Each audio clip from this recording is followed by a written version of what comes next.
Operation থিয়েটারে সবুজ এবং নীল পোশাক পরার কারণ। যখন একজন ব্যক্তি আলোসহ অন্ধকার ঘরে প্রবেশ করেন এবং সবুজ বা নীল রঙের সংস্পর্শে আসেন, তখন তিনি আরও ভালো বোধ করেন।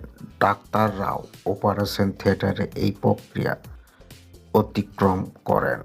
আসুন আমরা আপনাকে বলি যে সবুজ এবং নীল রঙের আলোক প্রণালীতে লালের বিপরীত। অপারেশনের সময় বা সার্জেনের সম্পূর্ণ মনোযোগ মানবদেহের রক্তের লাল রঙের উপর নিবদ্ধ থাকে। এমন পরিস্থিতিতে কাপড়ের সবুজ এবং নীল রং কেবল সার্জেনের দেখার ক্ষমতাই বাড়ায় না, বরং লাল রঙের প্রতি তাকে আরও সংবেদনশীল করে তোলে। এছাড়াও সবুজ রং আরও ভালো কারণ এতে রক্তের দাগ বাদামি দেখা যায়। টুডেস সার্জিক্যাল নার্সের 1998 সালের সংস্করণের অন্তর্ভুক্ত একটি প্রতিবেদন অনুসারে অস্ত্রোপচারের সময় সবুজ পোশাকের চোখের জন্য স্বস্তিদায়ক। প্রথমবারের মতো সবুজ পোশাক কখন পরা হয়েছিল? সবুজ ইউনিফর্ম পরা শুরু হয় 1914 সালে। তার আগে ডাক্তাররা সাদা পোশাক পরে অস্ত্রোপচার করতেন। কিন্তু 1914 সালে যখন একজন সুপরিচিত ডাক্তার সাদা পোশাকের পরিবর্তন সবুজ পোশাক পরে অপারেশন থিয়েটারে অস্ত্রোপচার করেন, তখন ওই পোশাক বিধি একটি ট্রেন্ড হয়ে ওঠে।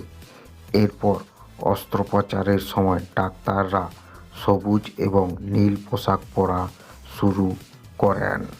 এই কারণে অপারেশন থিয়েটারে সবুজ এবং নীল পোশাক পরা হয়। চোখ আরাম পায়। চোখ যদি সূর্য বা কোনো উজ্জ্বল বস্তুর দিকে তাকায়, তাহলে তারা স্তব্ধ হয়ে যায়, কিন্তু তার পরেই যদি তারা সবুজ বা নীল রং দেখে, তাহলে চোখ আরাম পায়।